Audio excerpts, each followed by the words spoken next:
Now that Resident Evil Village has been out for a few days, we're finally getting some answers as to how these creatures came to be. I know a lot of people were confused when they saw vampires and werewolves, and I was also confused because I was wondering how are they gonna explain this? I mean, I guess there's this virus that can turn people into zombies, so I mean, maybe that's how they'll explain all this. But that's not how they decided to explain it. And instead, we got a lot of insight into the history of Resident Evil and the actual origins of Umbrella and how the progenitor virus from the very first game came to be. And before I go any further, I should say, spoiler warning, if you haven't played the game, I'm probably going to be showing some footage of stuff later in the game, and I'm going to be talking about in-game discoveries. So if you want to find this out for yourself, you should go and play the game. The things I'm going to talk about aren't directly talked about. A lot of it you find out through documents, which I guess you could miss.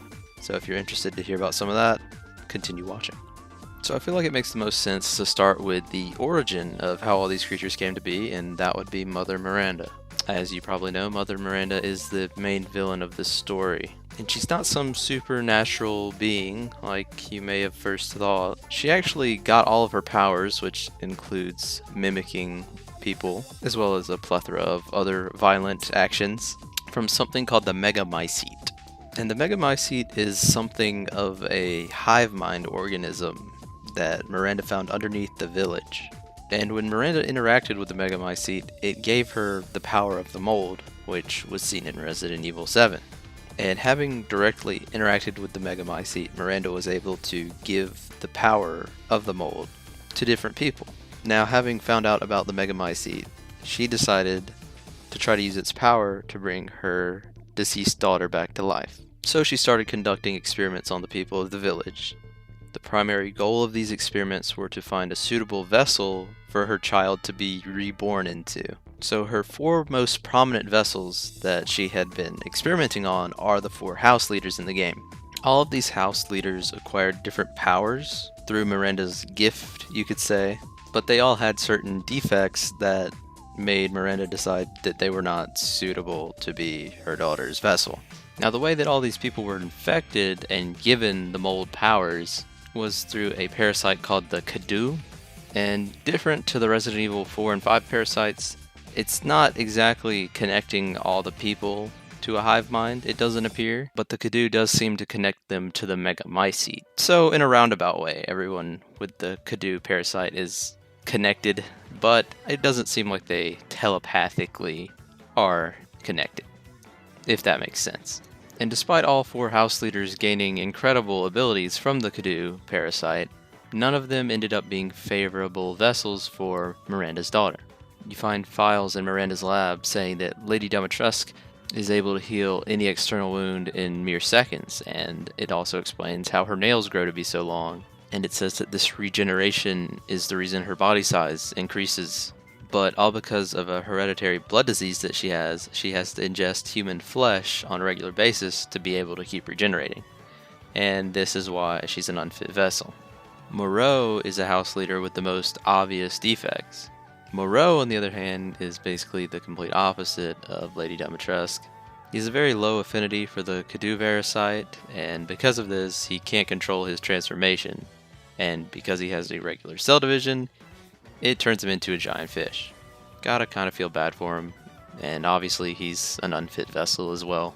Miranda's entry for Heisenberg literally has no negative effects written down on it.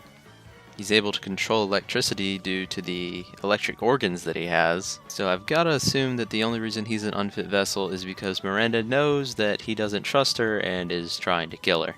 Benviento has possibly the most interesting ability derived from her Kadu. She found a way to divide it among her dolls and is able to control them from a distance. This, coupled with her severe mental illness, is why she's also an unfit vessel for Miranda's daughter. So essentially, the house leaders are, in a way, failed experiments by Miranda. However, she keeps them around and kind of serves as a deity for her village. And her four house leaders perform their own experiments with Kadu. Dimitrescu eventually makes her daughters through the bloat flies, and the failed daughters turn into those tags that you see in the cellar and around the village. Moreau performs his own experiments trying to get on the good side of Mother Miranda because he feels so inferior to everyone else, but none of them seem to go right and they all turn into lichens. The other two house leaders perform experiments pretty much for their own purposes. Benviento creates her dolls, and Heisenberg builds up his metal army to take on Miranda with. That about explains all the enemies in the game and how they came to be. Everything's connected back to the Megamycete, even Evelyn from Resident Evil 7. American researchers took some of the sample of the Megamycete and experimented on Evelyn, and thus the mold outbreak in Louisiana. There really is a lot to unpack about this game, and if there's anything in particular you'd like me to talk more about, please just let me know. I've only played through the game once, so I don't know everything, but I'm definitely going to play through it a number of more times. There's a lot to unpack here, and I think it'll be fun finding out even more stuff that we didn't know before. I'm particularly interested in the origins of the Megamycete, how that all came to be, but that's for another time. So until then, have a good one.